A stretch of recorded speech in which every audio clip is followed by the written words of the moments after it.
I want to talk about some of the action from earlier on. And, well, there's one game in particular, and it's kind of fascinating, right? The Dallas Cowboys beat the Cleveland Browns today, 33-17, in what had been considered a bit of a trap game for the Cowboys, maybe, to kickstart the season. We all know the pressure that Mike McCarthy's under this year. They made huge headlines before the game, making Dak Prescott the highest-paid quarterback in NFL history. And yet I couldn't help but come away from this game with one particular thought. That Cleveland's offense looks entirely cooked, and that I think they need to accept the inevitable and find a way to move on from Deshaun Watson. The play calling on Sunday was uninspiring, shocking, whatever you want to call it. And even when it worked, penalties were killing the Browns. And this is not me trying to justify Watson's performance, but 11 accepted penalties for 85 yards. And whilst the fault obviously falls at Kevin Stefanski's door for the play calling, it has become increasingly clear that the team are trying to coach around Deshaun Watson. Attempted to coach around a guy that they gave up 3 first-round picks for and handed, at the time, the biggest contract in NFL history, fully guaranteed at that. Watson spent the entire game looking uncomfortable. He was sacked 6 times, intercepted twice, never looked as sharp as he had earlier in his career. And even when he did have time, and this is what really stood out for me, he was throwing air balls constantly, or bullets that were well out of the range of his intended targets. Amari Cooper finished the game with just 2 catches for 16 yards. On 9 targets. 9 targets. Cooper is a guy who has some of the best hands and one of the biggest catch radiuses of any player in the NFL over the last decade or so, and yet could only haul in 22% of the balls thrown his way. If you're not familiar with the NFL advanced metric EPA, the expected points added, it assesses the value of a play, the down and distance, and gives it a rating on how much it essentially increases or decreases a team's chance of winning. Deshaun Watson ended this game with Dallas with a minus 24 total EPA. It means if they had an average quarterback in there who was bang on 0 and not affecting the rest of the play, he cost the team 24 points that they would have scored. He was a disaster against pressure, which, the Browns have both starting tackles out. I get that, Jedrick Wills and Jack Conklin. Of course, that makes a difference. And Kevin Stefanski, after the game, admitted, he thought about taking Watson out at one point because of how badly he was getting hammered. But Watson chose to stay in and tough it out. And for me, this is the reason, or this was meant to be essentially his strength, right? He was meant to be able to cover these issues. It was the reason they sold their collective organisational soul to bring him to the football team, was he was a special talent who could be a tide to lift all boats. And yet the first half, 31 passing yards and 23 rushing yards with a 25.0 quarterback rating. They trade for Watson because he could give Cleveland a dual threat at quarterback, because he could run for almost 100 yards a game in the early part of his career and regularly threw for 400 yards. And yet, as I saw the excellent Ollie Connolly tweet earlier on today, well worth following if you don't already, when Watson was at his best, I'll just read this for you verbatim, he destroyed pressure. He wasn't just good against pressure, he was the best in the league. And he didn't just punish it, he demolished it. Now, he's the worst player in the league under pressure. It was a really telling moment for me late on in the game. If you see the first play of the fourth quarter, the Browns had a 3rd and 7.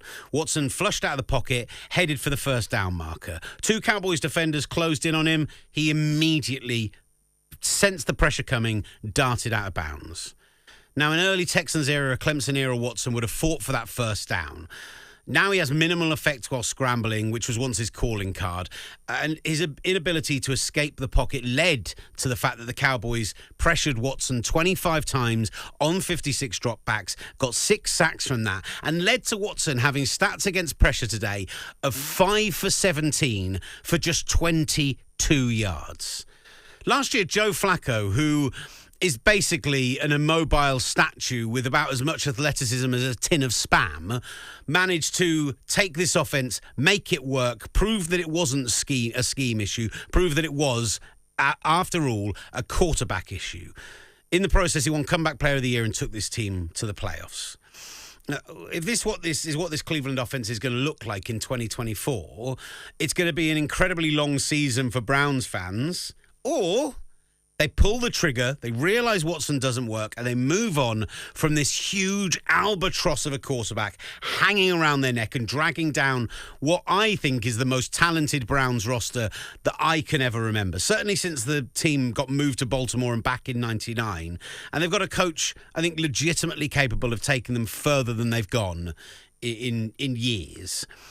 For a bit of context, Watson 1-2 in the playoffs, clearly been off the field with Cleveland with injuries and suspension. If people aren't familiar with the history, the positives: former Clemson star, 3-time Pro Bowler, spent the 2018 to 2020 seasons as one of the most promising young quarterbacks in the league. It was a dual threat on the field, and genuinely, people forget this with everything that came afterwards, a rising star off it. I remember when he had the ACL injury in 2017, in his rookie season, he got to November, he had a non-contact injury in practice. And I was going with a group of lads to go and watch the Texans at NRG Stadium face the Colts that Sunday. And we thought we were going to get Deshaun Watson against Andrew Luck. And due to injuries, we ended up getting Tom Savage against Jacoby Brissett. Jacoby Brissett has gone on to be a competent NFL quarterback. But at this stage in his career, it was very much two of the backups that could have been thrown into the situation. It ended up being an entertaining game, 20-14. Frank Gore had a good game, like turnovers, big plays. It wasn't a bad game at all. But after the game, I went into the Texans locker room, and I went there even though they were the losing team, because I wanted to follow the story of Deshaun Watson.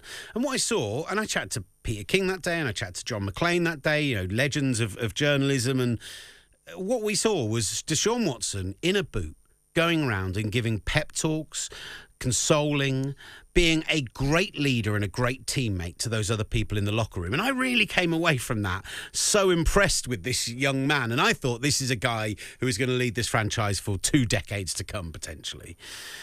And yet, the quarterback drafted 2 spots after Mahomes back in 2017 hasn't been the same since the off-field, and we have to say accusations that derailed his career. If you're not familiar, in 2021, Watson was sued by more than 24 female massage therapists for sexual harassment and sexual assault. And people feel like talking about this is treading over old ground again, but I really think we have to not forget the context of what brought him to Cleveland in the first place.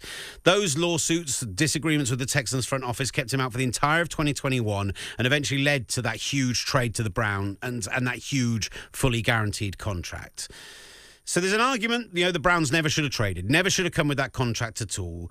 Everything that was settled out of court, if you follow the case closely, if you followed the testament, if you saw how the case went through the courts, the whole thing left a really bitter, bad taste in the mouth. I would say that, there were a lot of Browns fans who were disillusioned, a lot of popular public figure Browns fans who walked away from the team, who stopped supporting them, people who turned in their season tickets. It's a franchise who have absolutely put their fans through the ringer over the years. I mentioned earlier, 3 years they've moved their team to Baltimore. Since they returned in '99, I looked this up earlier, there are 126 games under 500. They've had just 3 playoff appearances in that time, including that 17-year playoff drought. And there was a 2-season stretch where they won just 1 game. Not 1 game a season, 1 game. In 2016-2017, they went 1-15 and 0-16. So it's a fan base who have suffered more than most, and yet they kept turning up every single week to their factory of sadness. And the dog pound has been unbelievable when it's on fire. So, there will be some people who will forgive fans for accepting Watson with his flaws and seen a guy who has been a top 5 quarterback at his best and maybe with time could recuperate, learn from his mistakes and become a shining figure in the community again. It was very much an ownership decision, Jimmy and Dee Haslam. I remember those early press conferences, Andrew Barry, it was all very, very awkward. And all of it means it's not an easy decision to make to move on. It's a huge contract to get out of. Of course, we're now at the point where $46 million a year doesn't feel like a huge contract. It's not top of the market anymore. In fact, it's not even top 10 anymore. And when you consider that next year you're going to have Brock Purdy in his new contract, I think Josh Allen probably gets a reworked deal as well. There's going to be at least 12 guys in the league who are going to be getting more average per year than Deshaun Watson will be. But the cap hit is massive. They backloaded the contract to try and make themselves competitive from when he first came in. A classic move when you think that you're going to end up re-signing somebody long-term if they're a success and keep signing them and keep pushing that money into the future. But now they've got a guy who can't play the quarterback position, and over the next 3 seasons, it's costing them $64 million a year against the cap. Even with the rising cap, that's a huge amount of a percentage of their cap wasted on a player who probably shouldn't be starting. In fact, no, shouldn't be starting for this team. So do they accept that the salary cap is going to increase over coming years? Maybe they start looking at drafting a rookie to develop, bring in some cheap veteran presence, try and capitalise on the quality they have while they still have at least a playoff window, which they clearly have. They went there last year. Maybe even a Super Bowl window. It's going to be a contract, it's going to be a trade that's going to go down as one of the worst in NFL history. A lot of talk about that around Russell Wilson and the Broncos this year. And yes, that was a terrible trade, but for me, doesn't compare with paying 3 first-round picks and a fully guaranteed contract to a guy who had all of those issues off the field and has come in and not played well either. And I didn't like I'll be honest, I didn't like Browns fans who got behind Watson. There were those who did protest it, had an issue with it, and those fans deserve better from their organisation. After years of hurt, they deserve somebody who can properly represent their franchise. David Njoku, Jerry Jeudy, Amari Cooper, they deserve someone who can get them the ball consistently. Kevin Stefanski deserves somebody who can run his scheme. And honestly, at a time when quarterback play might be the best it's been in the NFL for a very, very long time, all NFL fans deserve to see a good team fulfill its potential. Not fail because they desperately threw money at a man who didn't deserve it and a quarterback who's just absolutely fallen apart in recent years. I keep saying the word deserve. I think like the Browns may not deserve a competent quarterback. They might be reaping what they sowed, and they might, the decision to sign him in the first place may be the reason that they're getting this kind of karma come back on them. But whatever you feel people deserve or don't deserve, they are looking for someone who can deliver at minimum competitive football, and Deshaun Watson is not that guy anymore.